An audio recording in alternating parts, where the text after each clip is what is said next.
Fala galera, boa tarde, tudo bem? Como é que vocês estão? Já quero ver a animação no chat desde já.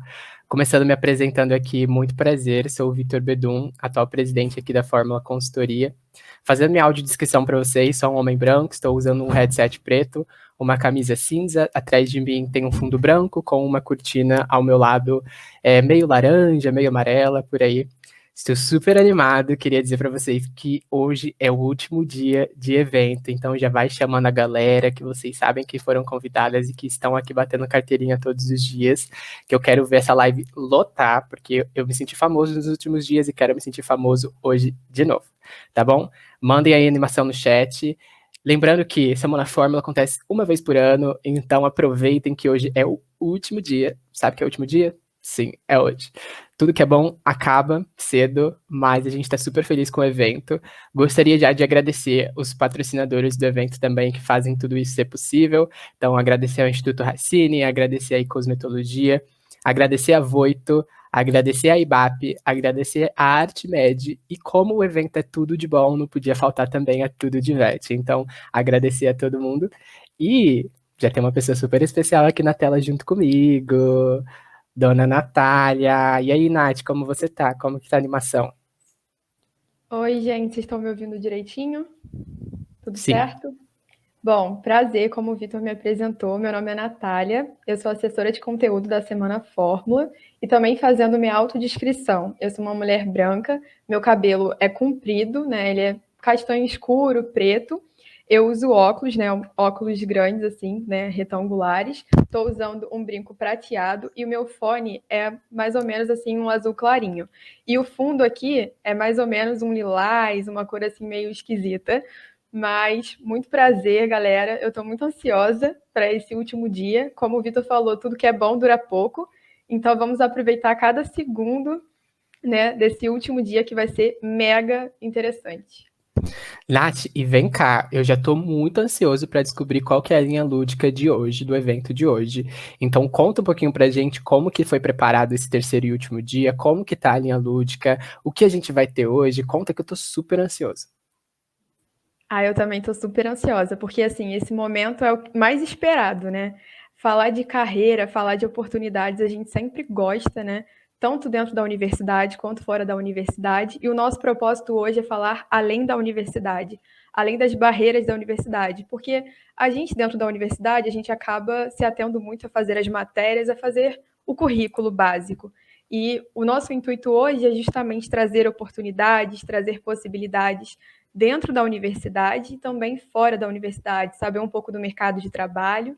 E com isso a gente trazer um momento aí de inspiração, de aprendizado, de orientação, para que a gente saia aqui com o coração quentinho, né, com autoconhecimento e sabendo que o farmacêutico, o estudante de farmácia, ele pode fazer muitas coisas, coisas que às vezes a gente nem tem ideia do que a gente possa fazer.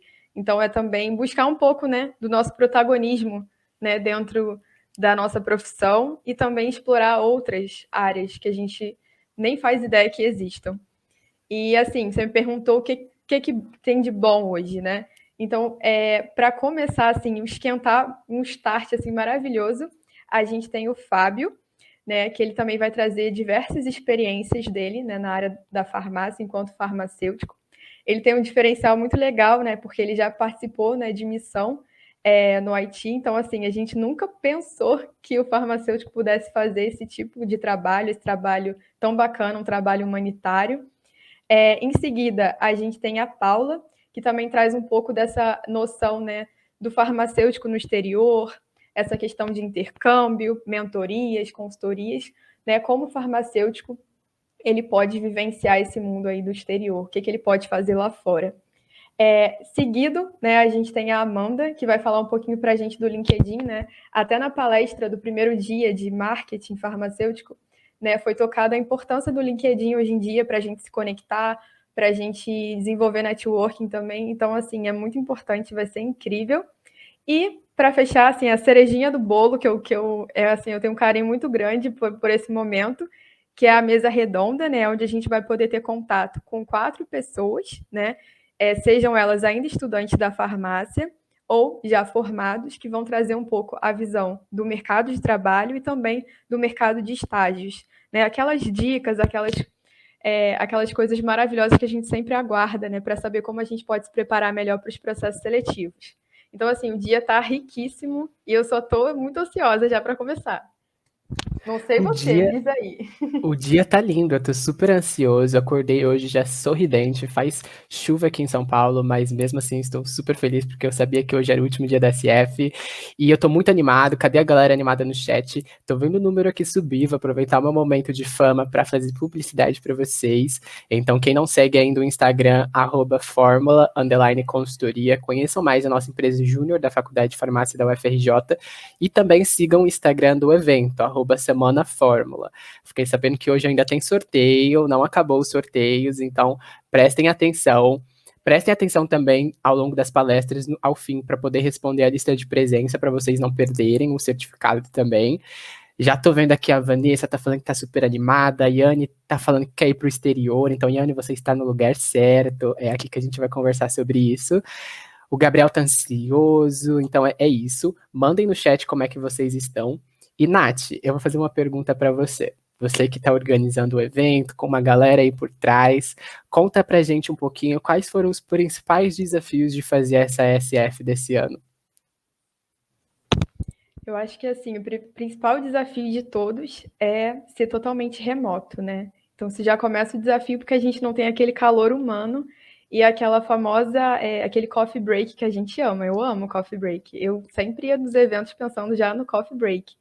E o da Semana Fórmula sempre foi muito especial. Às vezes tinha até açaí, assim, quando era presencial. Então, com certeza, o fato de ser remoto é um desafio. E eu acho que um desafio maior também é procurar profissionais que sejam diferencial, a gente trazer algo diferente dos anos anteriores e ainda assim, né, agradar, né, todo mundo, agradar as pessoas e trazer temas relevantes, né? Eu acho que, por exemplo, a gente pensou muito assim, né? A gente está vivendo a era do Covid, mas não seria legal só trazer coisas de Covid. Seria legal realmente trazer coisas de esperança, de outras visões do que a gente pode fazer, né? Até para a gente se sentir útil, a gente, né, ter autoconhecimento e cada vez mais sair da nossa zona de conforto. Então, acho que seria isso, né? O home office, né, que a gente também já não aguenta mais ficar no computador, né, essa questão remota, e também procurar por profissionais que sejam diferenciais na área, diferenciais de tudo que a gente viu, né? Por exemplo, a farmácia veterinária foi um diferencial, porque pouquíssimos eventos da farmácia trazem esse tema, né? O próprio marketing farmacêutico, a questão da oncologia, que muita gente é apaixonado por residência. Então, assim, eu acho que foi essa junção de trazer coisas que agradem as pessoas e que também sejam inovadoras, inspiradoras. Nath, muito obrigado, porque eu me inspirei também com essa sua trajetória dentro da SF. Muito obrigado. Pra galera, a gente vai ter o sorteio da Racine acontecendo hoje de tarde e o formulário vai fechar depois da segunda palestra, então fiquem atentos. Nath, muito obrigado. E agora, antes da gente passar para a próxima palestra, eu quero convidar uma pessoa aqui na tela também para eu conversar. A Evelyn. Então, cadê aí no ponto a produção? E coloquem a Evelyn. Oi, Ivi. Oi, gente, tudo bem? Tudo bem? Sou coordenadora de conteúdo. Eu vim aqui falar um pouquinho com vocês.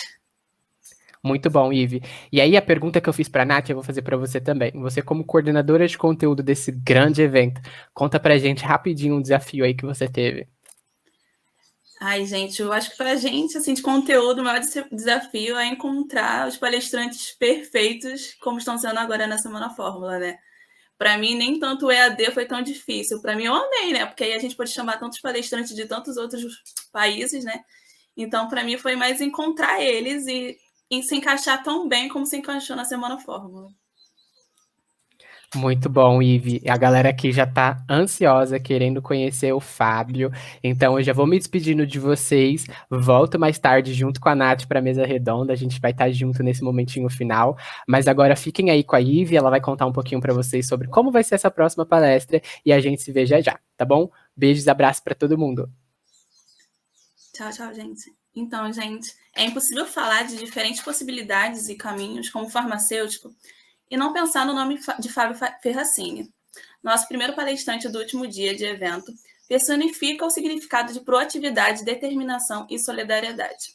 Atual coordenador de farmácia clínica do Hospital Israelita Albert Einstein, o Dr. Fábio trabalhou incessantemente na organização do hospital de campanha para tratamento de pacientes infectados com Covid, montado no estádio do Morumbi, tendo também participado do combate à pandemia em Goiânia por um mês. Além disso, movido pela vontade de ajudar o próximo, foi um dos farmacêuticos a integrar a equipe brasileira de missão humanitária no Haiti, após o terremoto de 2010. Uma grande oportunidade dos congressistas expandir seus horizontes quanto ao que podemos fazer como farmacêuticos e como podemos ser importantes de diferentes formas. Pode chegar, Fábio Ferracini. Olá, Oi. Boa tarde. Boa tarde, tudo bem? Tudo bem. Obrigado pelo convite. Nada, a gente que agradece. Eu estou num lugar aqui seguro que não preciso ficar de máscara, só estou eu aqui. Eu já posso começar? Pode sim, né? Fica à vontade, o palco é seu. Eu vou tentar compartilhar a aula com vocês, tá bom? Tá bom.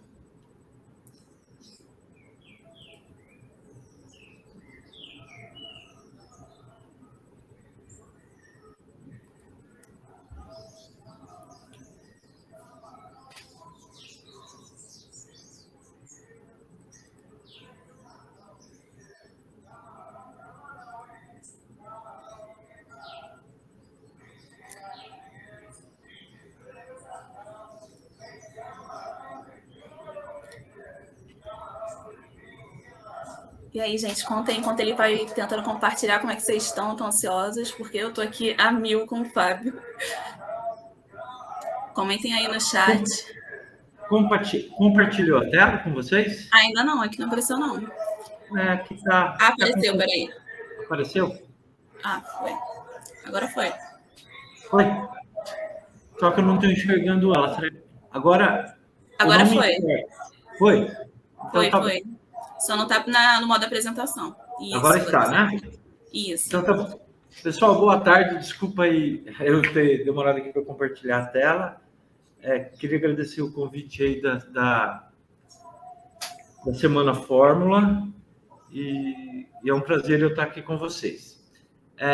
O tema que proposto foi experiências e desafios na carreira de farmacêutico. Então, eu vou inverter a ordem. Primeiro, eu vou falar de desafios e depois das experiências que nós tivemos aqui e que continuamos tendo. Eu queria dizer que eu não tenho nenhum conflito de interesses. Então, algumas vezes vocês vão estar vendo aqui nome comercial, nome genérico, e é propositalmente que eu os coloquei. Peter Drucker, que foi o papa aí da administração moderna, que faleceu aí uns 3, 4 anos atrás, ele dizia que não existe nada mais complexo das empresas modernas que um hospital. E ele comparava o hospital com uma indústria de calçados.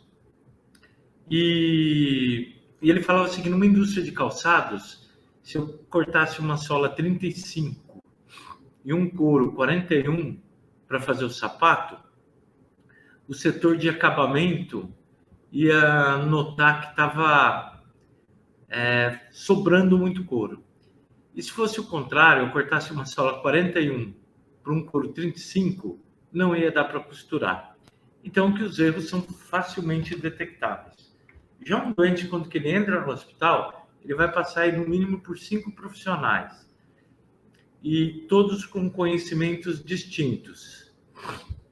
Vai passar pelo médico, pelo farmacêutico, pelo enfermeiro, pelo fonoaudiólogo, pelo fisioterapeuta, pela nutricionista, e que a possibilidade da existência de erros, ela se torna exponencial. O mundo começa a falar em qualidade e segurança na área da saúde em 1999, quando esse livro foi publicado, Errar é Humano.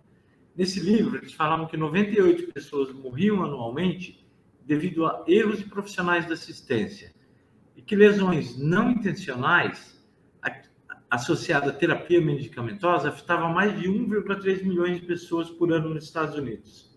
E que isso estava gerando um custo de aproximadamente 77 bilhões de dólares por ano.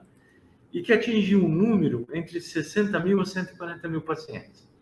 Esse número aqui significa que qualquer paciente internado em qualquer hospital do mundo, inclusive se ele estiver lá no Johns Hopkins, que é considerado o segundo melhor hospital do mundo, ele vai ter, no mínimo, um erro de medicação por dia durante todos os dias de sua internação.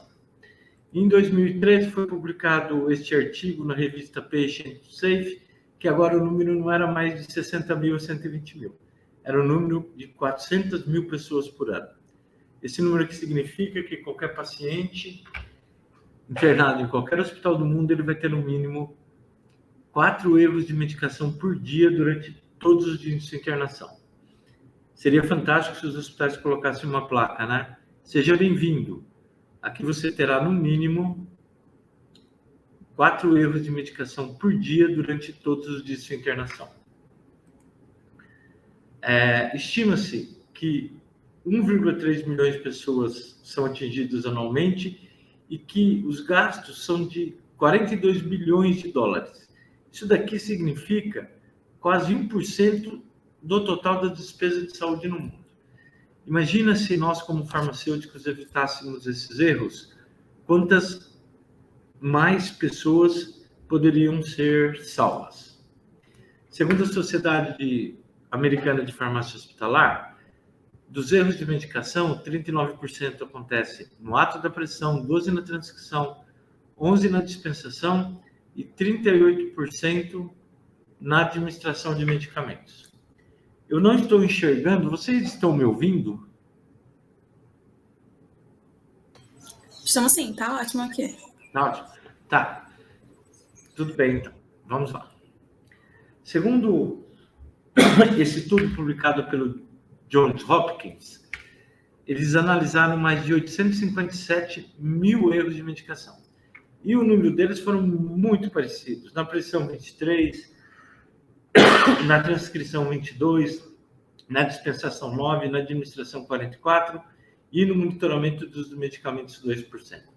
No Einstein, nós publicamos esse artigo aqui em 2016, onde que nós utilizamos uma ferramenta chamada Positive Deviance para reduzir erros de medicação. E os números foram muito parecidos. Aqui nós dividimos o nosso estudo em 3 fases. A primeira fase foi a fase controle, a segunda fase foi a fase que estava positivo deviance apenas com gerantes e coordenadores, e na terceira fase, positivo deviance de verdade, que é com quem está lá na ponta. E os nossos erros também foram muito parecidos. Na administração, ele foi maior nas 3 fases. Em segundo lugar, ficou prescrição na primeira fase e dispensação na segunda e terceira fase. Com essa ferramenta, nós conseguimos diminuir em 18,4% os erros de 100 em diante. Segundo a classificação do NCCMERC, 100 em diante é aquele erro que atinge o paciente e não causa dano. E ela vai de A até I. E é a morte do paciente. Então, nós diminuímos em 18,4%. Nós achávamos que quando o hospital estava vazio, os números de erros de medicação aumentavam. Aí nós fizemos o coeficiente de correlação de Pearson e ela deu uma correlação muito baixa, de 0,024. Ou seja, não existe uma correlação entre o hospital estar vazio ou cheio, os erros acontecem da mesma forma. Com essa ferramenta, nós conseguimos implementar 123 intervenções. E aqui são as top 20, como, por exemplo, dupla checagem de drogas vasoativas, dupla checagem de insulina, dupla checagem de medicamento multidose e assim por diante. Em 2011, a diretora da Agência de Investigação em Saúde e Qualidade dos Estados Unidos, ela disse assim, olha, nós estamos com uma crise no uso de medicamentos no país nesse momento. e que de janeiro a março já tinham sido gastos 17,1 bilhões de dólares com erros de medicação. Em 2018 foi publicado esse artigo, um artigo em inglês, que eles falavam que erros de medicação atingem 237 milhões de pessoas, 28% teve um dano moderado ou grave e 700 pessoas morreram por erro de medicação. Segundo o Ion, que ele publicou esse livro, Prevenindo Erros de Medicação, eles verificaram, analisaram 1,5 milhões de erros e chegaram à conclusão que todos os erros de medicação eram preveníveis. Se a gente pegar a definição do NCCMERP para erros de medicação, na primeira linha lá fala assim, que erro de medicação é qualquer evento evitável. Então, eles não chegaram a conclusão nenhuma. Mas eles chegaram numa coisa fantástica, que os erros de medicação são surpreendentemente muito comuns e que se a gente não modificar o processo, a gente vai ter o erro. Um erro que aconteceu agora em outubro, ele vai acontecer em novembro, dezembro ou em janeiro, mas ele volta a acontecer. As instituições, elas não podem ter uma cultura punitiva. Ela tem que ter uma cultura que empolguem as pessoas para elas notificarem os erros de medicação. Uma cultura não punitiva não significa que seja uma cultura permissiva. Se o funcionário ele está errando porque ele está pulando barreiras, este funcionário ele não pode trabalhar na área da saúde. Em 2005, o Clinical Board Advisory ele publicou esse artigo aqui, onde que ele compara o hospital com outras atividades. Então, aqui está a linha de perigo, maior que evento para cada 1.000, e aqui está a linha de ultrassegurança, menor que um evento para cada 100.000. E eles chegaram às seguintes conclusões. Você escalar montanha é mais seguro que você passar um dia no hospital. Você pular de bungee jump é mais seguro que você passar um dia no hospital. Dirigir é mais seguro que você passar um dia no hospital. E resumindo, eles falam que você passar um dia em Fukushima ou Chernobyl é simplesmente 10 milhões de vezes mais seguro que você passar um dia no hospital. Para onde vamos, né? Em 2000, muitas pessoas achavam que o mundo ia acabar. Eu tinha uma tia-avó que ela não achava que o mundo ia acabar, ela tinha certeza que o mundo ia acabar. Aí eu fotografei o Windows faltando 15 segundos para o mundo acabar. E não sei se felizmente ou infelizmente o mundo não acabou.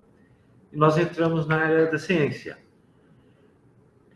O homem desvendando RNA e DNA, planejando a primeira viagem tripulada a Marte. Hoje, se vocês quiserem ir para o espaço, vocês vão, basta ter dinheiro. Os imunobiológicos, os medicamentos imunobiológicos, aí, os MABs da vida, que curam doenças que eram incuráveis, aumenta tempo de vida de doenças que não aumentavam e aumenta com qualidade. E eu acredito em ciência e acreditava que esse século seria o século da ciência. E eu resolvi fazer uma busca dos best-sellers de janeiro de 2000 a janeiro de 2005. Foram esses os livros mais vendidos. E num século que era para ser da ciência, parece que a gente continua acreditando em doentes ainda, não mudou muita coisa. Dá uma olhada só essa pesquisa aqui, ó. Ela falou assim, ó, você acha que é possível se alimentando apenas de luz? Gente, 28% das pessoas ficaram na dúvida. Sim, 15%. Talvez, mas não vou tentar. 7%. Talvez, vou experimentar. 6%. 4.471 pessoas tiveram tempo de responder essa pesquisa. Quando o mundo começa a falar em segurança, o mundo começa a falar em segurança nos grandes acidentes da década de 80. Antes disso, o mundo não falava. E ele começou a falar em segurança depois desses acidentes.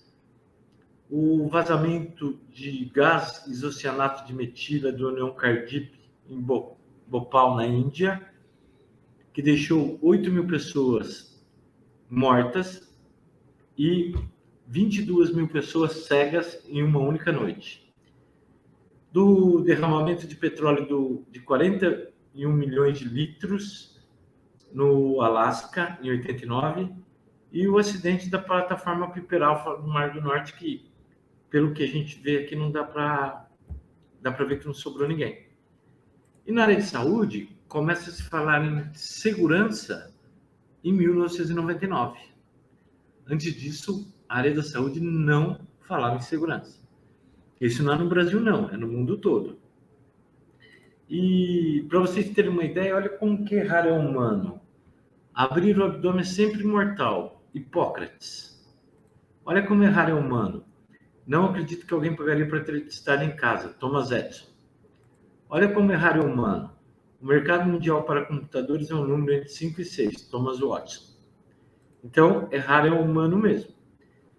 E a velocidade das informações, elas estão numa velocidade absurda. A gente não consegue mais acompanhá-las. Vocês já pararam para pensar nisso daqui, ó? Na velocidade que o mundo teve que imprimir para ele se reerguer, tendo 2 grandes guerras mundiais no mesmo século. Uma com 41 milhões de mortos e Europa destruída. Segunda Guerra Mundial, 48 milhões de mortos, Europa destruída, e o Japão com 2 bombas atômicas. Século passado, 23 de outubro de 1906, um maluco coloca algo mais pesado que o ar para voar. 20 de julho de 69, o homem chegou à Lua. Olha a velocidade disso, ó. Entre descobrir o avião e o homem chegar à Lua, foram apenas 62 anos e 9 meses. E no século passado, o homem navegava no mar. Hoje, a gente navega na rede. Hoje, uma coisa que aconteceu na China, agora, com um delay de segundos, a gente está sabendo. E não só sabendo, como vendo as imagens. A informação está cada vez mais disponível. E quem que está aí falando comigo?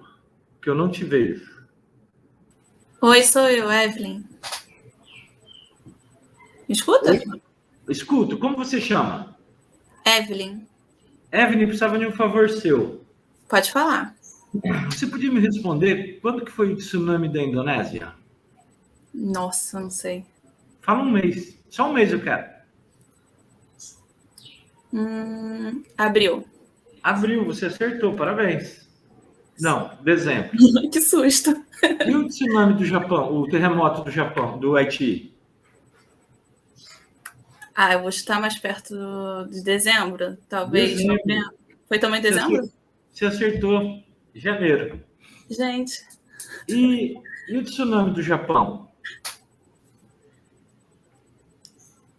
Olha, eu tô errando tudo, então assim... Março. Março, parabéns. Você acertou um, pelo menos.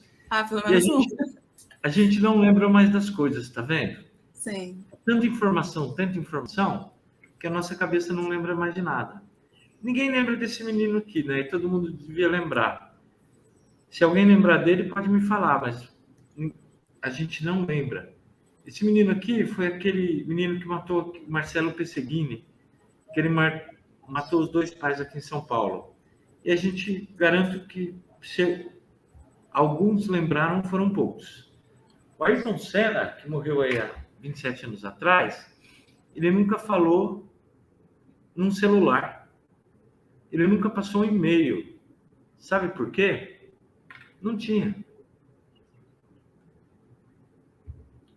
Quando que ele estava na Fórmula 2, eu fui na exposição que está tendo aqui dele, em São Paulo, fui levar minha sobrinha. ele escrevia as corridas, como que tinha sido para a família dele, por cartas. Ele mandava carta. Imagina hoje uma carta a gente mandar para contar o que foi. Para a gente ter uma ideia como as coisas mudam, né? Hoje, a maior empresa de táxi do mundo não tem nenhum carro. A maior livraria do mundo não tem nenhum livro. Antigamente, as riquezas elas eram conquistadas através do agronegócio, do petróleo e dos minerais. Hoje, a riqueza ela é conquistada com conhecimento. É só ver o Vale do Silício nos Estados Unidos. E falando em conhecimento e tempo, dá uma olhada nisso daqui. Ó. Isso daqui é a fórmula estrutural do captopril. Pesa 217 gramas por mol. Dá uma olhada nisso daqui, ó. Alentuzumab. Peso molecular, 145 mil gramas por mol. Esse daqui até a gente consegue desenhar, né? Esse daqui só se for por psicografia, né? E o captopril ele foi descoberto em 1960 por um brasileiro, o Sérgio Henrique Ferreira, através da saliva da minha sogra, veneno da jararaca. E o alentuzumab, 2008, apenas 48 anos. A informação está aí, está disponível. Antigamente, para alguém descobrir algum erro de medicação, você tinha que ir numa biblioteca e procurar. E não bastava ir na biblioteca, tinha que saber qual livro pegar e qual capítulo ver. Hoje, a criança de 12 anos de idade, ela entra no Dr. Google, pesquisa, e ela sabe que o pai dela, quais são os medicamentos que têm que ser prescritos, qual que é a dieta, qual que é a fisioterapia, quais são os exames de imagens e laboratoriais que o médico tem que pedir. Então, a informação está aí. E olha como que a informação está aumentando. Ela está aumentando drasticamente. Eu fiz uma pesquisa que é a seguinte, ó, coloquei no PubMed, Clinical Pharmacist, período de 1 de janeiro de 81 até 31 de dezembro de 90. Foram 2.154 artigos publicados. Com a mesma pesquisa, de 91 até 2000, foram 3.896 artigos publicados. De 2001 a 2010, foram 7.354 artigos publicados. Se a gente pegar de 2011 até 2020, foram 20.897 artigos publicados. E se a gente pegar de 1 de janeiro de 2021 até hoje, foram publicados 3.257 artigos. Só com esse tema, farmácia clínica. São 301 dias que nós tivemos esse ano. Isso dá 10,8 artigos publicados por dia. A informação, ela está sendo despejada. Então, o que vai modificar o farmacêutico e qual que é o grande desafio do farmacêutico é o conhecimento. Ou vocês têm conhecimento ou vocês vão estar fora do mercado. O paciente hoje nos Estados Unidos, ele entra nesse site, aqui ele coloca o CEP e aqui ele coloca a especialidade, por exemplo, cardiologia.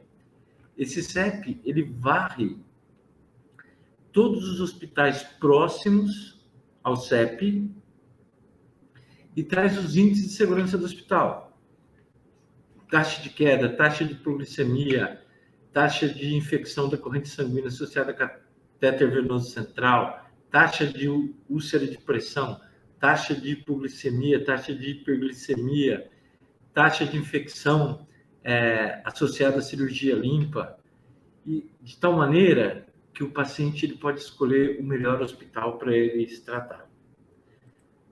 No Brasil, a gente está começando, né? Em 2011 foi lançado lá o Núcleo de Segurança do Paciente, que, com o passar do tempo, eu acho que nós teremos esses dados também para escolher o melhor hospital. Vocês se lembram dessa revista aqui, ó, essa publicação da época? O que os hospitais não contam para você?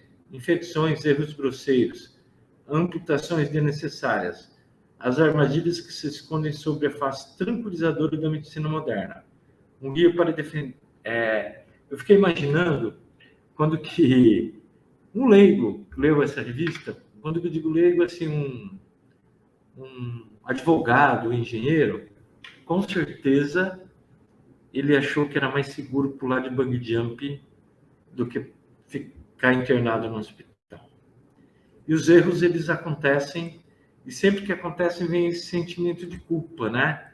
E aqui está o Dennis Quaid, só para vocês terem uma ideia, ele teve gêmeas que nasceram prematuras, elas estavam com catéter venoso central, o médico prescreveu heparina, 100 unidades para heparinização do catéter, a farmácia dispensou heparina 25.000 unidades e a enfermagem administrou. As crianças quase foram a óbito por sangramento. Ele processou o hospital, o farmacêutico, a enfermeira e a indústria, porque as embalagens eram semelhantes. Ele ganhou em todas as instâncias. Esse cara é um cara do Rio de Janeiro, o Edson Isidoro Guimarães, vocês se lembram dele? Ele matou 150 pessoas no Hospital Salgado Filho com a injeção de cloreto de potássio EV em bolos ou pela diminuição de oferta de oxigênio. Ele tinha um convênio com uma funerária onde ele ganhava comissão na venda de caixão. Esse daqui é o caso da menina Stephanie, aqui em São Paulo, que ao invés de dar soro fisiológico, colocaram vaselina EV e ela foi a óbito. Esse daqui é um caso do Rio Grande do Sul. Essa senhora Maria Nunes, ela foi internada com uma fratura na perna esquerda e tinha que colocar uma platina. A cirurgia ocorreu tudo bem, só que profilaticamente colocaram na perna direita e não na esquerda. Foi bem profilático mesmo, vai que quebra no futuro, ela já está com a platina. Esse senhor morreu aqui em Caraguatatuba, em São Paulo, porque era para fazer um flush com soro fisiológico e fez um flush com óleo mineral. Então, os erros, eles acontecem. Segundo a Universidade Federal de Minas Gerais, a cada 5 minutos, 3 brasileiros morrem em hospitais por falhas. Vocês acham que isso daqui pode acontecer? Hidróxido de alumínio, 30 ml, EV uma vez agora? Pouco provável, né? Mas se tiver numa seringa, pode até ser administrado, né? Por isso que eu sempre digo, alguns hospitais que trabalham com dose unitária fazem a melhor coisa, que é dispensar no oral pack, que é aquela seringa que não conecta agulha.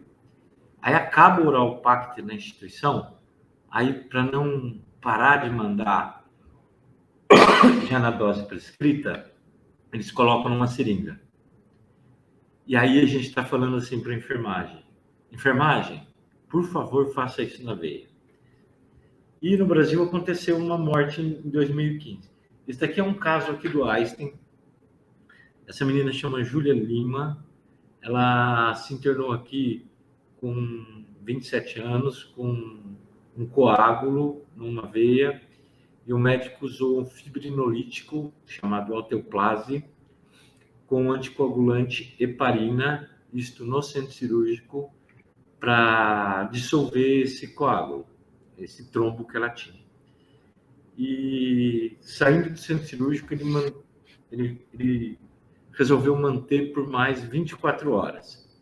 Apesar da intervenção do farmacêutico, o médico não aceitou, porque o farmacêutico falou que corria um grande risco de sangramento. Essa menina começou a reclamar que ela estava com gosto de sangue na boca. Esse médico foi conversar com ela, falou com ela e ele falou assim: olha, como você foi entubada, pode ser que você está sentindo gosto de sangue, pode ter machucado a sua faringe no momento da intubação. Aí prescreveu um anti-inflamatório e um colutório. 2 horas depois ela começou a falar que ela estava aumentado o gosto de sangue e ela estava com dificuldade para falar. Aí o médico mandou um psicólogo conversar com ela. 2 horas depois ela faleceu por tromboembolismo pulmonar.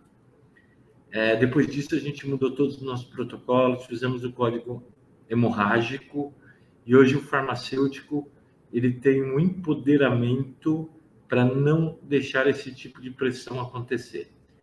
Se caso houver esse tipo de prescrição, a gente barra ela e não vai ser dispensado o medicamento. O que pode ser feito, né? A gente tem vários processos e o grande problema é quando que acontece o caso do queijo suíço, né? Onde que atravessa aí todas as barreiras. Quando a gente fala em erro de medicação, a gente tem que falar em assertividade, certo? 99% de assertividade seria um número bom. Se a gente for analisar, eu errar em 1% dos erros, em 1% do meu processo, ele está um processo bastante seguro. Então, eu costumo dar este exemplo aqui, ó. Esse daqui é o restaurante Fazano, um dos restaurantes mais caros aqui de São Paulo. Ele deve atender tranquilamente mais de 5 mil clientes por mês. Vocês comeriam lá se tivesse essa placa na entrada? Apenas 1% dos nossos clientes têm problema com intoxicação alimentar? Eu acho que não, né? Mas olha, eu vou te falar a verdade, para comer lá, se fosse de graça, eu acho que eu comeria com esse 1%. Se a gente aumentar a assertividade para 99,9%, fica um número fantástico, né? Eu só vou errar em 0,011% das vezes. E vocês concordam que esse é um bom número? Dá uma olhada com essa assertividade. Com essa assertividade, seriam 84 pousos forçados por dia só nos Estados Unidos. Correios, eles entregariam 1.622 cartas em endereços errados no Brasil. Movimentações bancárias seriam 32 mil movimentações bancárias erradas por dia. Ou seja, é muita coisa errada com essa assertividade. Segundo o Instituto de Prática Segura no Uso de Medicamentos, ele identifica 10 elementos que por grande influência no sistema de utilização de medicamentos. A primeira é a informação relacionada ao paciente. Nós temos que ter todos os dados do paciente. A gente tem que ter nome completo, prontuário, a gente tem que ter idade, tem que ter sexo, tem que ter diagnóstico, idade. Por quê? Idade. Se o paciente ele for maior de 65 anos de idade, nós temos o critério de Beers, que alguns medicamentos são contraindicados ou eles precisam de ajuste de dose devido à diminuição do metabolismo do paciente idoso.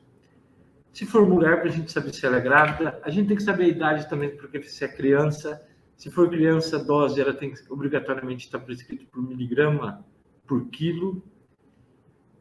Informação relacionada ao medicamento. Nós temos que ter disponíveis informações sobre o medicamento, para ver se aquela dose está correta, se aquela frequência está correta, se aquela via está correta. Então, a gente tem que ter esse banco de dados disponíveis. A comunicação relacionada ao medicamento. Nós não podemos esquecer que a prescrição médica ela é uma comunicação por escrito ou eletrônica sobre os medicamentos prescritos para aquele paciente. Nós temos que tomar muito cuidado com rotulagem, embalagem e nome dos medicamentos. Existe um problema que é mundial, onde os nomes, embalagens, sons são muito parecidos. E eu costumo dizer que o profissional da saúde, ele não lê. Não fiquem bravos comigo, por favor.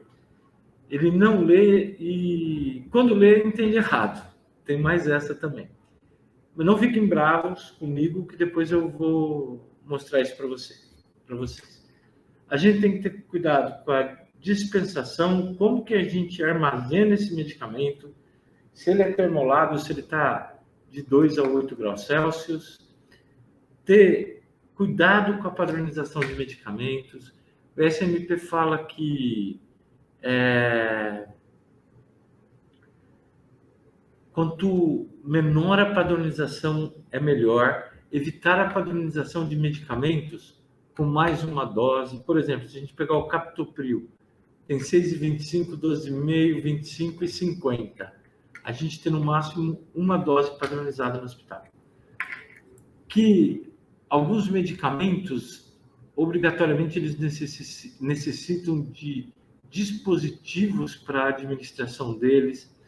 Por exemplo, bomba de infusão, drogas vasoativos, algumas imunoglobulinas, alguns medicamentos quimioterápicos, eles têm que obrigatoriamente ser infundidos por bomba de infusão. Então, a instituição ela tem que disponibilizar esses equipamentos. Fatores ambientais. A farmácia ela tem que dispensar para a enfermagem o mais próximo possível da dose prescrita para o médico. Por isso que é importante aí a gente ter dose unitária. Imagine vocês no ambiente lá da enfermagem, será que a iluminação está correta? Será que, enquanto que o técnico ou o enfermeiro ele está fazendo algum cálculo, não tem pessoas conversando com elas? Então, a farmácia tem que dispensar o mais próximo possível.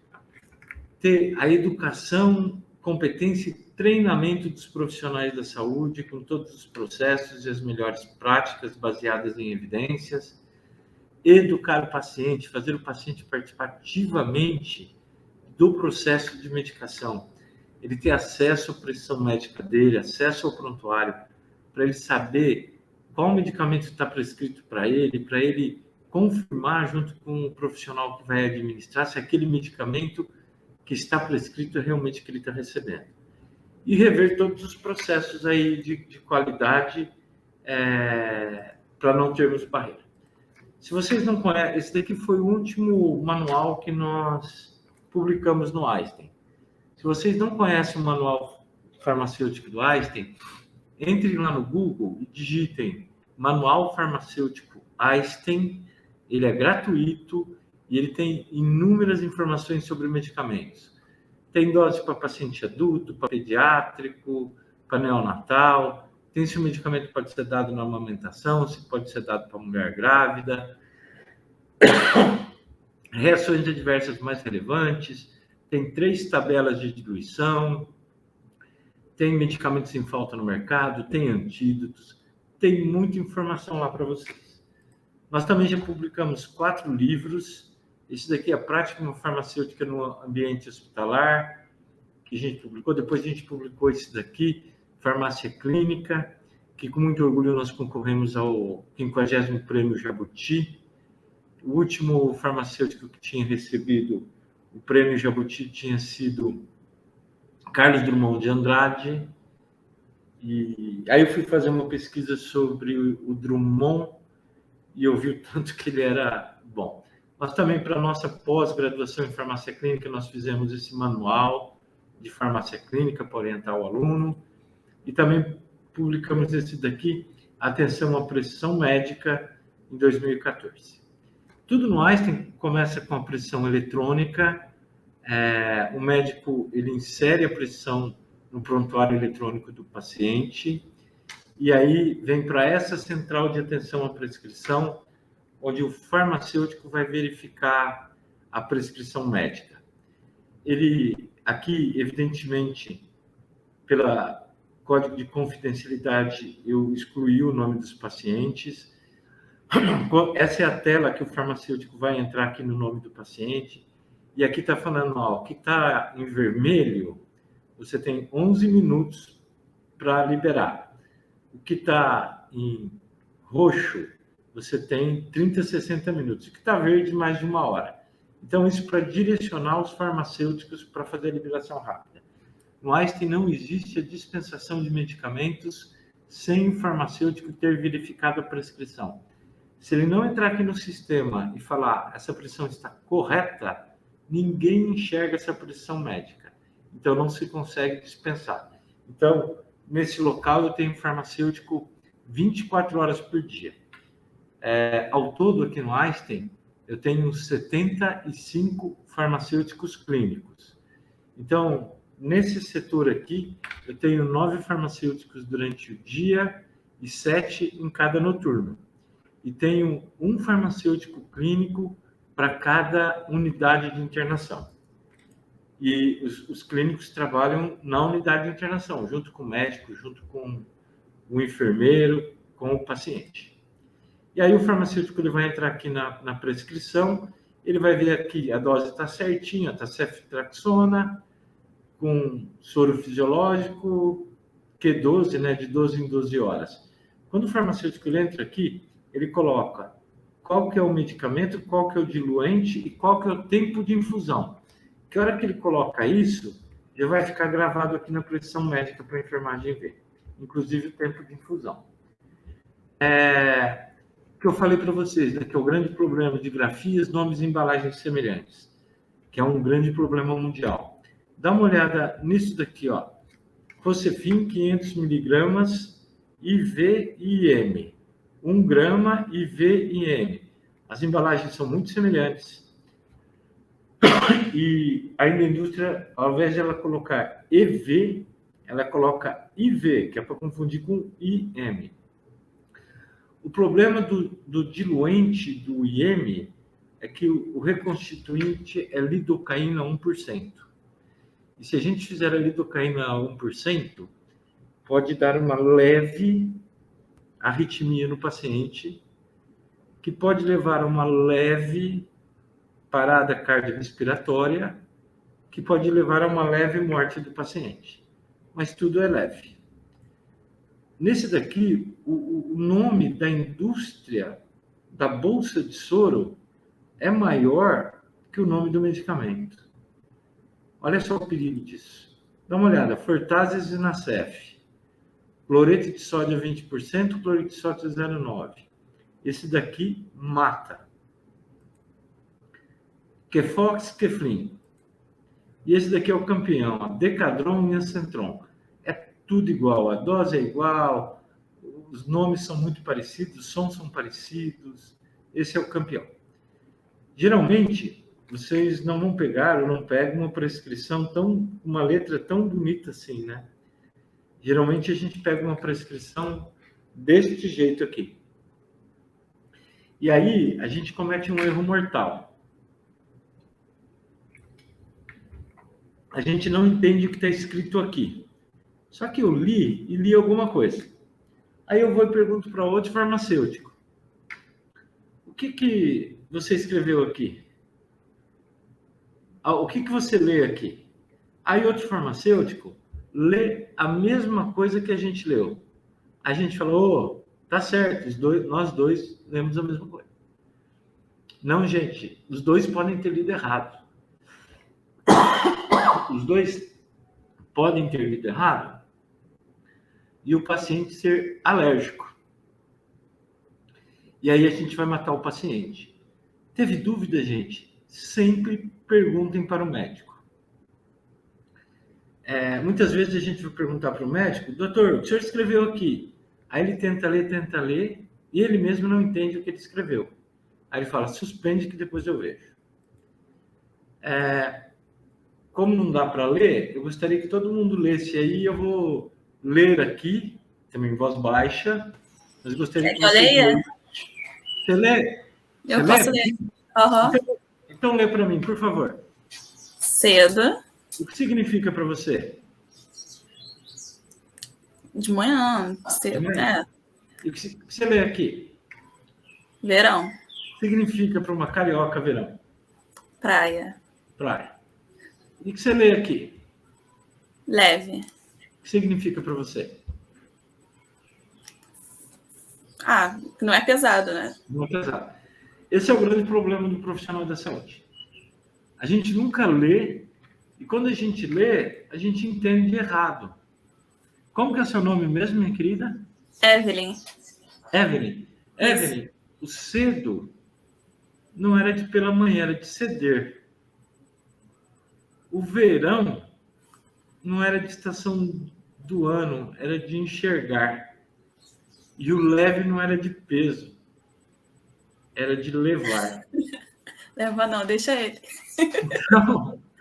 Então, assim, a gente tem esse grande defeito. Evelyn, continua lendo aí para mim, por favor. Tá. Este pequeno texto serve apenas para mostrar como nossa cabeça consegue ler.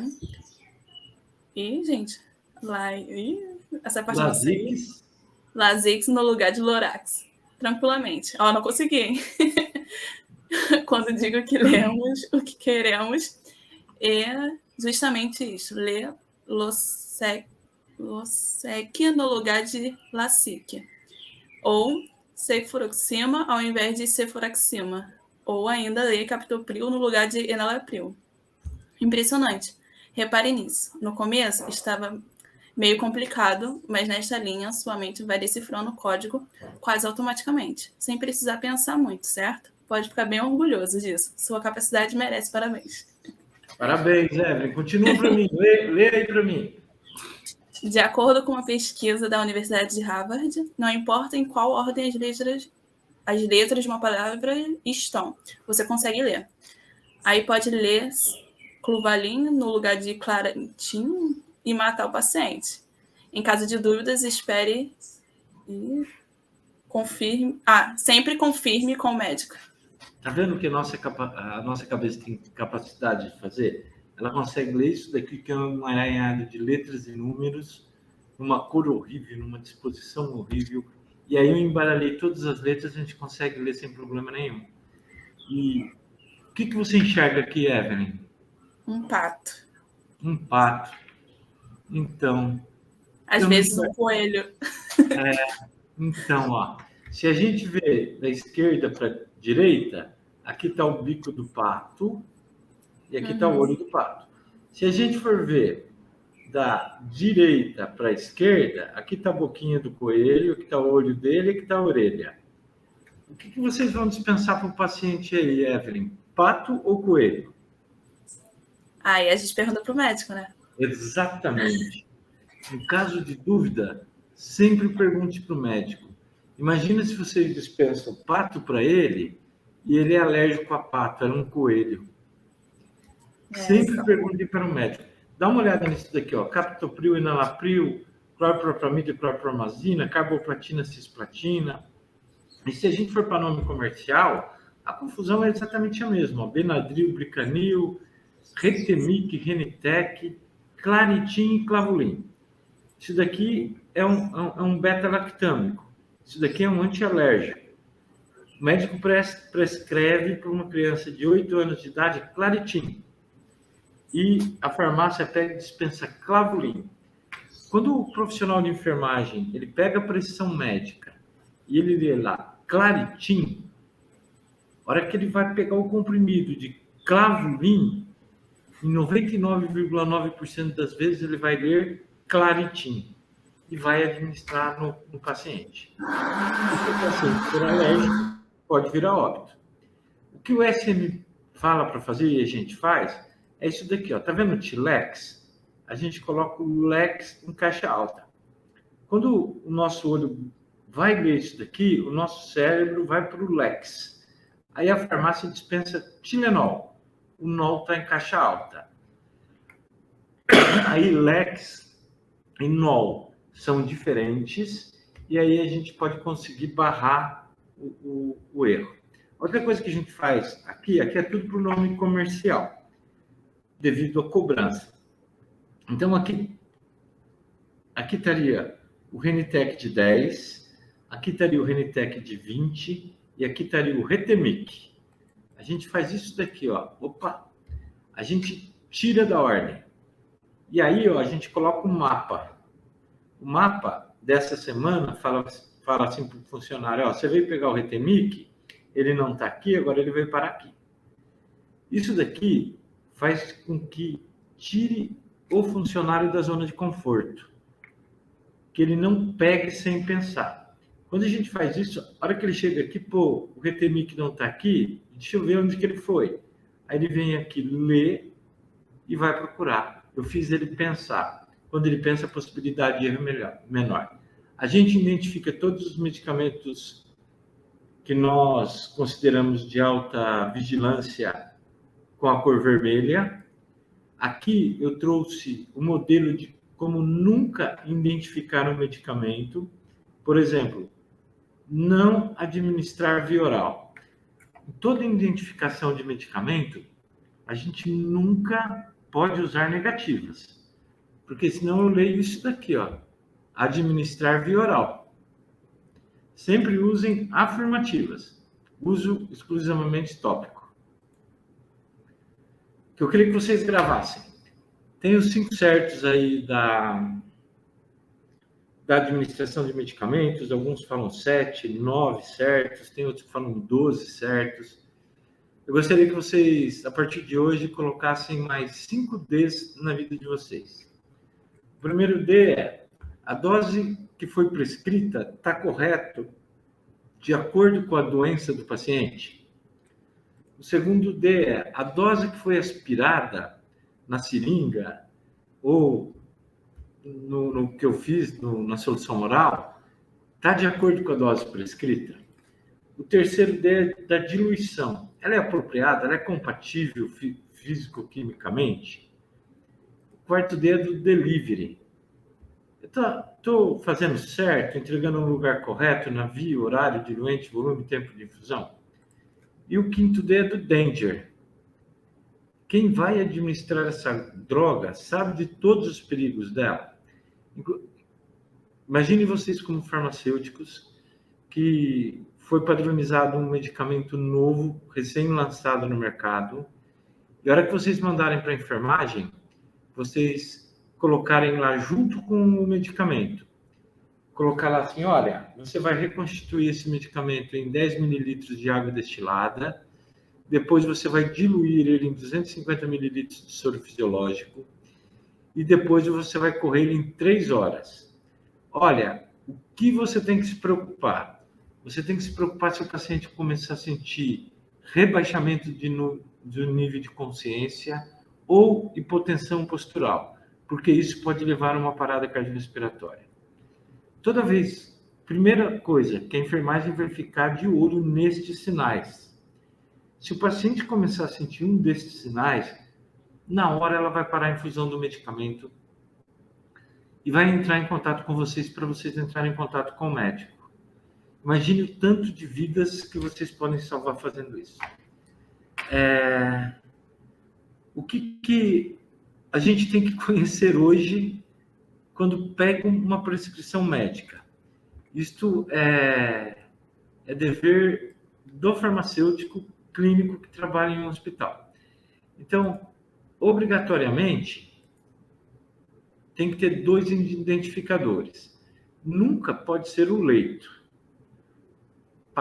Paciente e prontuário, paciente ou passagem. Paciente ou CPF, mas nunca leito, porque se o paciente trocar de leito, o que está lá vai receber no lugar dele. Depois, a gente tem que ver se teve algum medicamento prescrito via sonda e o farmacêutico vê se vai ter efeito desse medicamento via sonda ou se vai obstruir essa sonda. Aí a gente tem que acompanhar um antibiótico. Se prescrito com finalidade profilática, a suspensão ia até em 48 horas, e se prescrito como terapêutico, a suspensão ia até 10 dias. Depois, a gente tem que ver a diluição dos medicamentos, colocar volume e tempo de infusão, qual o diluente. A gente tem que ver interações físico-químicas dos medicamentos parenterais prescritos ou aprazados para o mesmo horário. Depois, a gente tem que monitorar as drogas de baixo índice terapêutico. Aqui no Einstein a gente monitora a amicacina, gentamicina, a vancomicina, a carbamazepina, a fenitoína, o ácido valproico, a digoxina e o fenobarbital. Então, para eles, a gente solicita o doseamento sérico da droga no pico e no vale, e se ele estiver dentro da faixa terapêutica, a gente não faz nada, e se ele tiver em overdose, nós suspendemos as próximas doses até ele entrar na faixa terapêutica. A gente faz todo o ajuste dos medicamentos quando o paciente está com clínice de creatinina alterado. A gente vê todos os medicamentos que podem causar flebite. Nesses casos, a gente aumenta a diluição e o tempo de infusão. A gente vê se tem 2 ou mais drogas que agem no mesmo sítio receptor. A gente vê os medicamentos que podem causar queda e avisa a enfermagem e o fisioterapeuta. A gente vê todo o aprazamento dos medicamentos.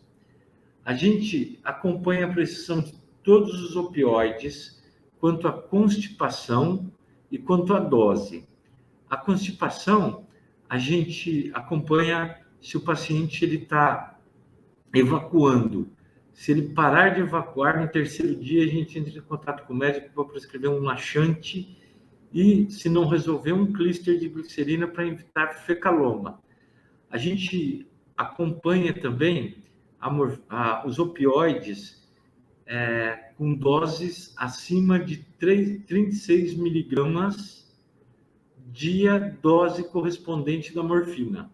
Se tiver mais que isso, a gente vai tentar trocar por um outro, porque esse medicamento pode causar adicção. A gente também vê se tem algum medicamento no qual o paciente referiu alergia nesta ou nas internações anteriores. A gente vê se o paciente está se alimentando. A gente vê se ele tem profilaxia para tromboembolismo venoso. A gente vê se ele está com protetor gástrico. A gente vê se ele tem medicamento para dor, porque dor hoje é considerado o 5º sinal vital. A gente vê todos os exames laboratoriais e de imagens do paciente, se tem alguma interação com os medicamentos. A gente vê grafias e nomes semelhantes. A gente acompanha todas as reações adversas. Se o medicamento ele foi prescrito no regime se necessário, eu acho que aí no Rio de Janeiro fala SOS. A gente, se for para dor, ele tem que ter o score da dor. E qualquer medicamento prescrito nesse regime SOS, ele tem que ter indicação. Por exemplo, o médico prescreveu dipirona. Ele prescreveu dipirona para febre ou para dor. Então, tem que ter a indicação, ou para os dois. Quando prescrito um carbapenêmico, nós solicitamos cultura, e aí, com o resultado de cultura, nós vamos analisar se pode ocorrer descalonamento por um antimicrobiano de menor espectro para evitar resistência. A gente acompanha o risco de sangramento, como que eu contei para vocês da Júlia Lima. A gente vê todas as interações medicamentosas, mas nós as acompanhamos com os exames laboratoriais e de imagem. Por exemplo, o medicamento A com B pode causar o alargamento do espaço QT. Aí está a palavra, pode. Se pode, a gente não é que ela vai ocorrer. Então, o farmacêutico, ele acompanha o eletrocardiograma. Se o médico não pediu, ele solicita o eletrocardiograma e aí o farmacêutico passa a acompanhar. Se o espaço entre o Q e o T fica menor que 4 segundos, a gente não faz nada. Chegou em 4 segundos, a gente entra em contato com o médico e fala assim, doutor, o espaço entre o Q e o T chegou em 4 segundos. Qual dos medicamentos eu suspendo? Geralmente o médico fala para a gente, pelo amor de Deus, suspende os dois, que depois a gente vê o que faz. E aí o farmacêutico sugere outras alternativas terapêuticas. A gente recebe todas as ordens telefônicas, por exemplo, o médico não está aqui no hospital, aqui é um hospital de corpo clínico aberto, e agora, por exemplo, 2h59, o paciente sentiu dor. A enfermeira liga para o médico e fala, o paciente está com dor, e ela passa para o farmacêutico receber uma ordem telefônica ou sugerir algum medicamento para dor para esse paciente. A gente faz a conciliação medicamentosa, a gente faz também análise de alta, a gente fez isso muito com os pacientes da Covid, quando que na segunda onda que o hospital ficou lotado com pacientes da Covid, foram mais de quase 500 leitos com Covid, e o farmacêutico analisava se aquele paciente poderia receber alta e continuar o tratamento em casa. Nós tivemos quase que 99% de adesão dos médicos para dar alta, para liberar o leito. E fazer um protocolo de reação pirogênica, que é quando um paciente ele está com uma medicação injetável, sentindo calafrios, tremores e febre acima de 37,5. A gente analisa a bolsa que estava sendo infundida no paciente, o equipo, e se o paciente estiver com catéter também, a ponta do equipo do catéter. E aí a gente pede exames para aeróbicos, anaeróbicos e fungos. Aí com o resultado em mãos a gente sabe se ocorreu alguma coisa ou não.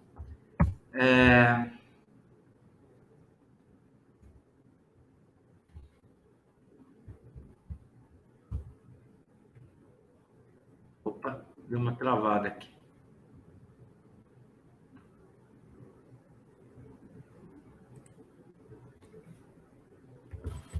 Aqui já tá normal. Oi? Não, só para avisar que aqui não travou, não, que foi direto. Vocês estão vendo de novo? Isso, então sim. Eu vou acabar um pouquinho cedo, mas assim, eu sou muito fã do Sérgio Cortella. E ele tem uma frase que eu acho fantástica. Quem fica olhando muito para trás e pensando no que aconteceu e no que não aconteceu, tem um grande passado pela frente. E vocês são estudantes de farmácia, pelo que entendi, né? Talvez tenham farmacêuticos também aí. Quando vocês forem farmacêuticos, com certeza, algum dia na vida de vocês serão chefes. E isso com certeza absoluta. E nunca utilizem o conhecimento de vocês para humilhar alguém.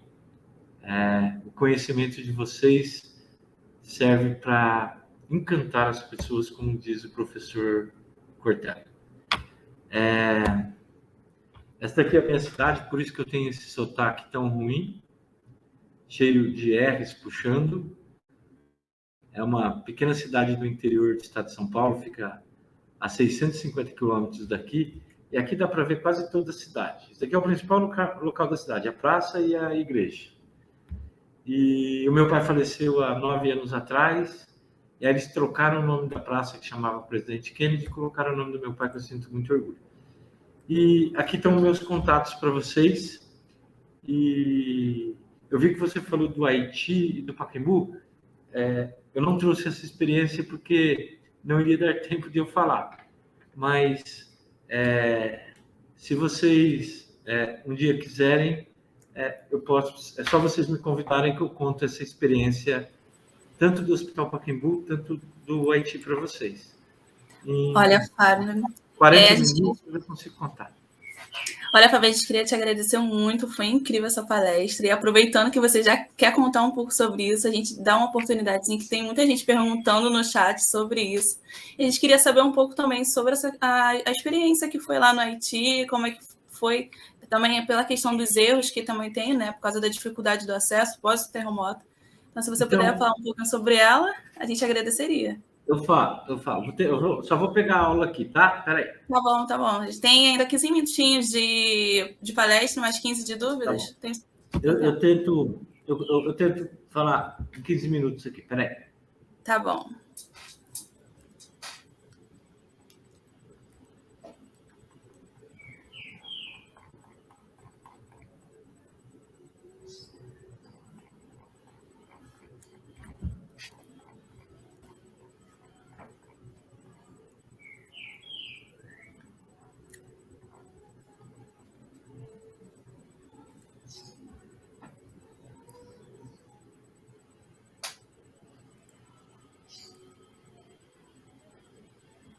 Vocês estão vendo já?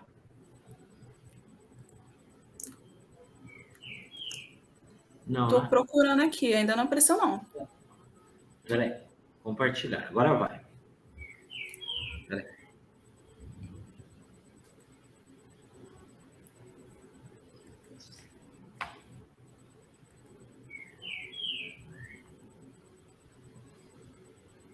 Está compartilhada a tela? Ainda não apareceu, não. Apareceu e saiu. E agora? Não. Não. Vamos lá de Clicou novo. em compartilhar, no botãozinho compartilhar e compartilhar a tela? Tá aqui, vamos lá. Pronto, agora foi. Foi? Foi. Então tá. Vocês estão vendo aí a foto do Haiti? Sim. Sim. Então, no final de janeiro de 2000, eu recebi um e-mail de um diretor do Einstein falando: parabéns, Fábio Ferracini, você é voluntário para ir para o Haiti. E aí eu liguei para minha esposa, eu falei que ia para o Caribe. Aí ela falou: você vai me levar? Aí eu falei: não. Aí ela falou: você vai dar aula? Eu falei: não. Ela falou: para onde você vai? Eu falei assim: estou indo para o Haiti. Aí ela começou a chorar. Até hoje eu não sei se foi de felicidade ou de tristeza. E aí a gente foi para o Haiti. Essa daqui foi a turma que foi para o Haiti. A primeira turma, nós chegamos 5 dias depois do terremoto. Aqui tem médicos, enfermeiros, e aqui estou eu. E esse daqui é o Arnaldo, que depois eu vou falar dele. Nós fomos pela aviação TACA. E o mundo inteiro sabia do terremoto. A única pessoa que não sabia do terremoto era o piloto da TACA, que ele tentou pousar em Porto Príncipe e evidentemente que não conseguiu. E aí ele teve que arremeter e voltar para São Domingo, na República Dominicana. Aí nós fomos para São Domingo, na República Dominicana, nós ficamos nesse hotel aqui, aí nós alugamos carros e descemos até para Porto Príncipe. Chegamos lá, nós fomos no Exército e pedimos para prestar ajuda humanitária lá. E o Exército, ele disse que ele não conseguia manter nem a nossa segurança e nem a nossa sobrevivência lá. E aí nós voltamos para São Domingo. E aí a gente estava ali pertinho de Punta Cana, começou já a dar muita vontade para Punta Cana. E aí o presidente do Einstein falou que era muito bom a gente prestar ajuda humanitária. E aí nós entendemos o recado e descobrimos que Harvard estava chegando. E nós pedimos para Harvard para a gente fazer ajuda humanitária junto com eles. E aí eles nos receberam. Porto Príncipe estava desse jeito aqui, estava tudo destruído. O que estava em pé não dava para entrar. Quando que vocês viram nas notícias os haitianos, eles removendo escombros, na maioria das vezes eles não estavam atrás de sobreviventes, eles estavam atrás de água e comida. O terremoto lá foi tão forte que teve um fenômeno. Tá vendo esse leito desse rio aqui? Olha, está seco. Água virou um artigo de luxo lá. Para vocês terem uma ideia, eu recebia 4 litros de água por dia para beber e um balde de água para tomar banho, porque não tinha chuveiro, né? Então a gente tomava banho de balde. Se eu derrubasse o meu balde d'água para tomar banho, era só no outro dia, não tinha outra água. E Porto Príncipe estava desse jeito, era uma cidade em escombros. E, igual eu falei, o que estava em pé era impossível de entrar. Isso daqui, para vocês terem uma ideia, é uma feira de comida, né? Parece um lixão, mas era uma feira. Aqui é a sede da ONU, onde aquele brasileiro morreu. E aqui é a igreja onde que a Zilda Arnes faleceu.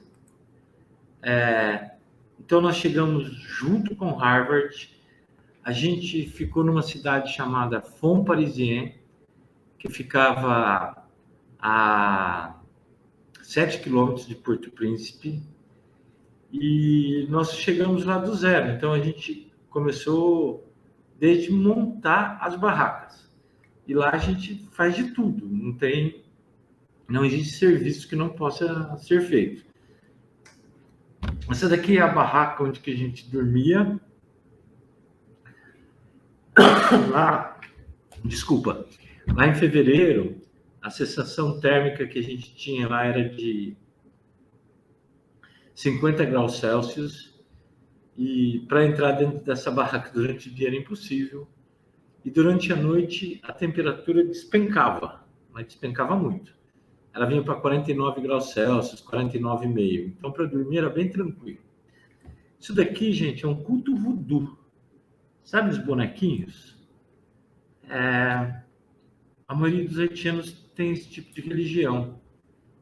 E lá a gente tinha muita dificuldade em tromboembolismo venoso, que é uma injeção subcutânea, né, da inaxaparina ou da heparina, administrada na barriga. Eles tinham receio. Todo dia no final de tarde eu participava de uma reunião com o staff de Harvard. Eu participava dela porque eu sabia o que tinha de estoque dentro da farmácia. E nessas reuniões a gente decidia quem iria participar, quem iria continuar sendo tratado e quem não mais iria continuar sendo tratado. E o paciente que estava muito grave, ele não era mais tratado, porque lá os recursos eram finitos. E se você investe muito num paciente que ele está grave, você não consegue salvar outros 10 que estão menos graves. Então, isso é o que existe de pior numa ajuda humanitária, tomar esses tipos de decisão. Essa daqui é uma mulher que ela estava fazendo ultrassom. Esse daqui é um médico aqui do Einstein, Cordioli.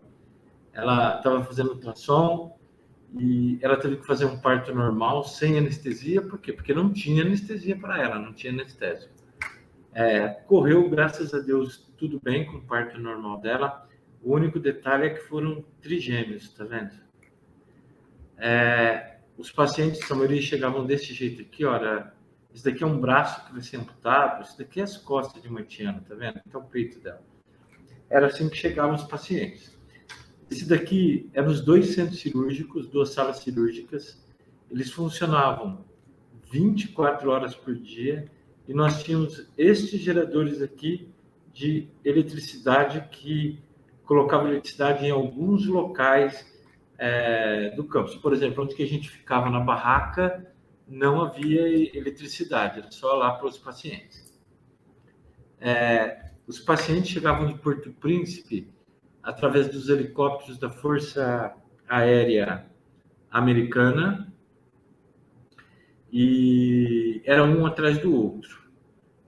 Enquanto que um estava pousado, descendo os pacientes, o outro helicóptero estava aguardando para pousar. E aí os pacientes entravam nessa fila daqui, ó. Essa daqui é a fila do pronto-socorro, que eles entravam. Essa daqui era a cozinha, né? Ela era em ar livre, assim, né, para cozinhar, mas era o que a gente tinha. E os 45 dias que eu fui lá, a comida foi justamente essa daqui, ó. Foi arroz, caldo de cabrito e banana frita. E o caldo de cabrito era caldo de cabrito mesmo, que eu nunca peguei um pedaço de cabrito. Só para provar que todo mundo fazia de tudo, esse daqui é um médico que está recolhendo lixo. Cada dia um tinha uma função. Muitas vezes a gente fazia esse serviço à noite. Eu era convocado para jogar numa vala pedaços de corpos ou corpos de pessoas que tinham falecido, porque não tinha como enterrar essas pessoas, a família não tinha como tirar dali, e jogava numa vala, jogava querosene e depois queimava. Porque se deixássemos esses corpos ali esperando para ser velados, o risco de todo mundo pegar uma infecção e doenças graves seria muito fácil. O que acontecia aqui?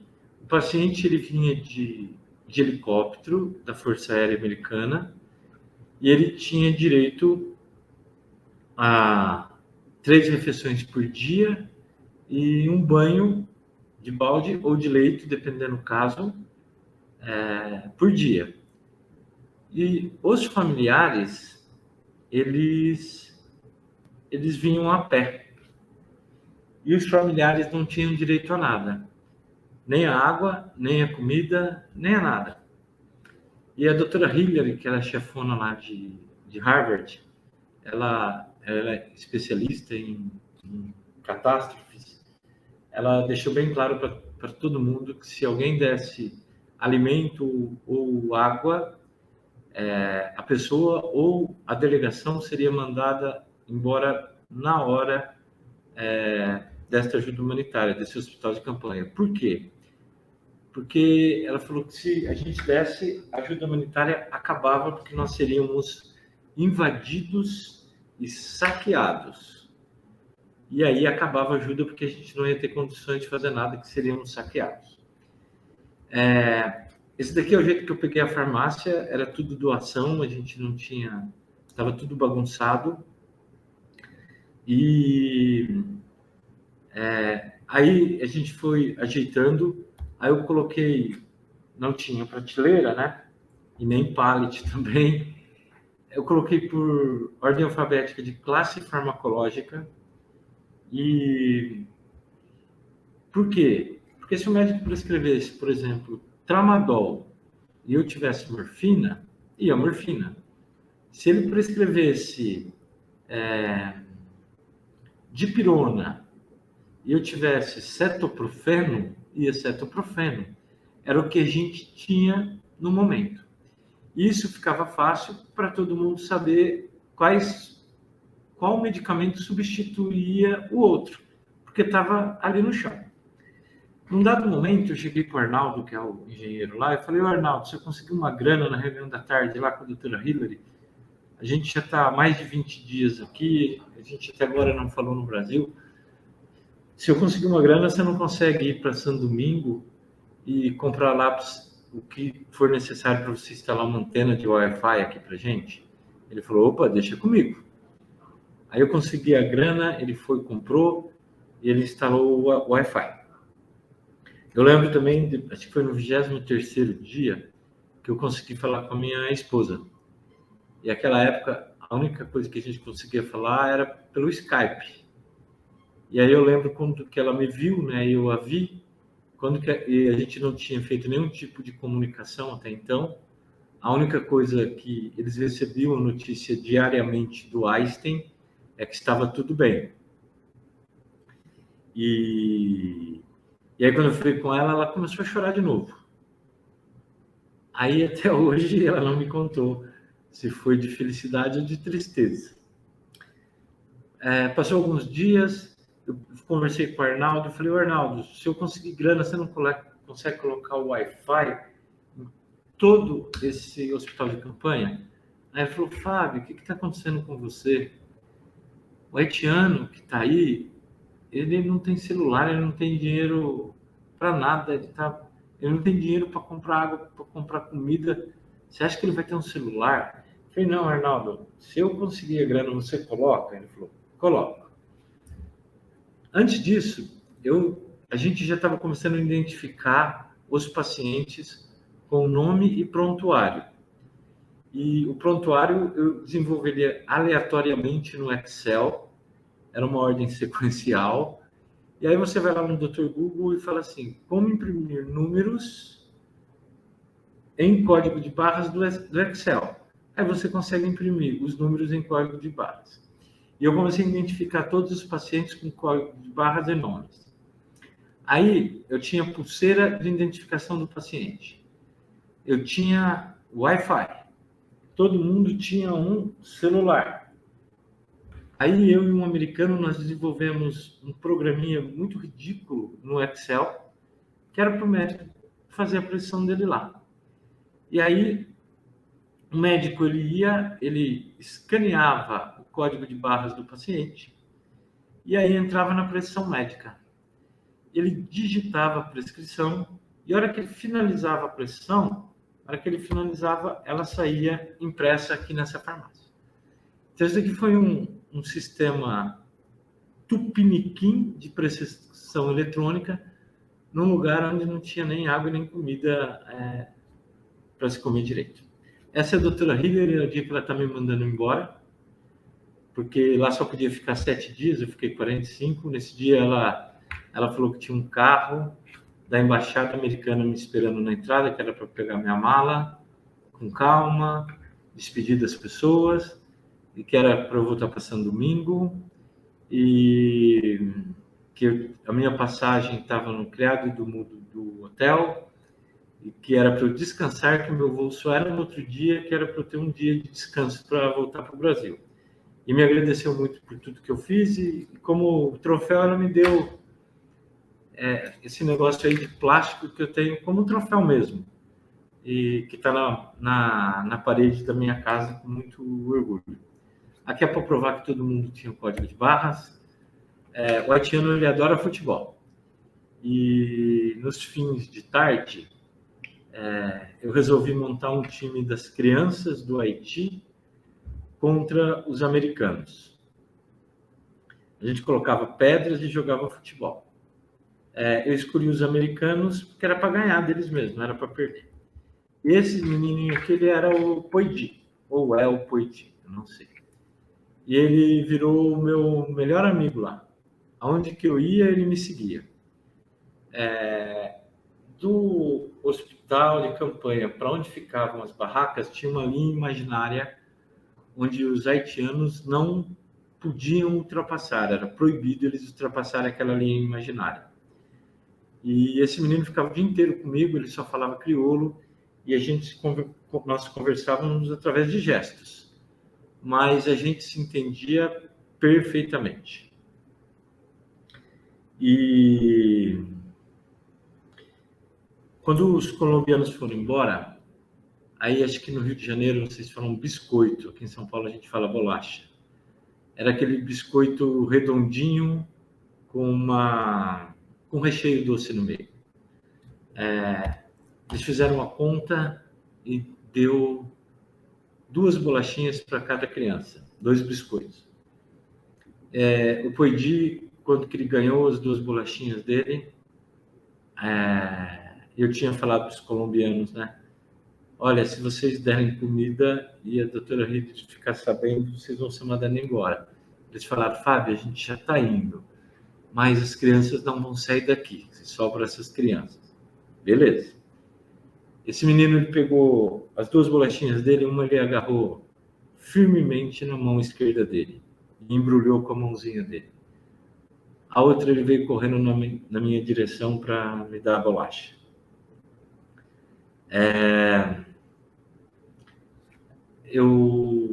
Esse menino, ele deu a maior lição que eu poderia ter tido na minha vida. Porque eu não sabia qual tinha sido a última refeição dele, e ele não sabia qual dia seria a próxima refeição dele. E ele estava me dando exatamente a metade do que ele tinha. Se eu viver 200 anos, eu nunca vou esquecer o que ele dividiu comigo, metade do que ele tinha.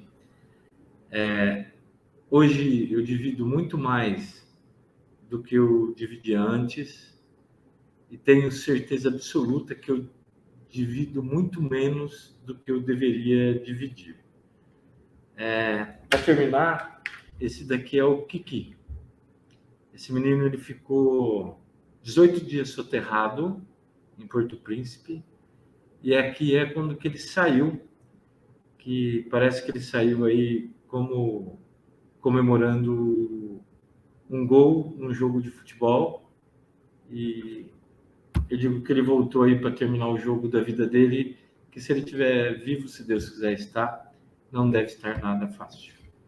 Essa foi a minha experiência no Haiti, pessoal.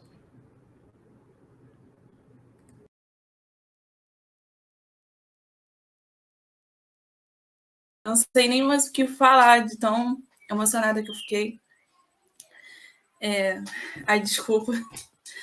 Mas é essencial. Nossa, você não sabe quanto foi essencial ouvir as suas palavras, ouvir a sua palestra. Eu não consigo nem falar, nem pensar um pouco. Mas obrigada mesmo. Você não sabe o quanto você me inspira. Quando eu encontrei o Senhor pelo LinkedIn, para mim foi um start para eu pensar que eu realmente deveria ser farmacêutica, que não era para desistir. que a gente tem, sim, muitas dificuldades durante a faculdade, mas que é recompensador no final, né? E agora com essa história do Haiti ainda mais, é inspirador. Muito obrigada mesmo.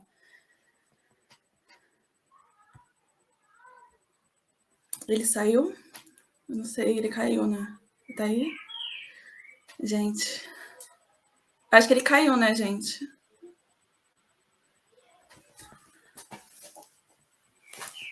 Produção. Oi. Então, sim, ele acabou saindo, então pode encerrar. A gente vai voltar com a próxima palestra agora às 15h30. Então, o formulário também vai ser encerrado. A gente volta daqui a pouco. Tá, tchau, gente. Obrigada.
Vocês me escutam? Eu acho que aconteceu algum problema e eu acabei caindo. Oi, Fábio. Nossa, obrigada, hein? Na hora que você saiu, eu estava aqui agradecendo. Parabéns pela sua palestra, foi muito emocionante. Você é inspirador. Nossa, eu não tenho palavras, que eu tô emocionada aqui. Muito obrigada mesmo. Foi incrível. Muito obrigado. Eu que agradeço o convite aí de vocês. E aí segue alguns biscoitos da galerinha do YouTube comentando. Tá, muito obrigada, hein? Eu espero que tenham gostado, tá bom? Foi incrível, muito obrigada. Você não sabe o quanto você mudou a nossa vida com essa palestra. Parabéns. Não, imagino. Vocês que nos inspiram aí para continuar o trabalho. Obrigada, hein? Tchau, gente. Um beijo para todo mundo. Tchau. Fiquem com Deus aí. Tchau, gente. Tchau.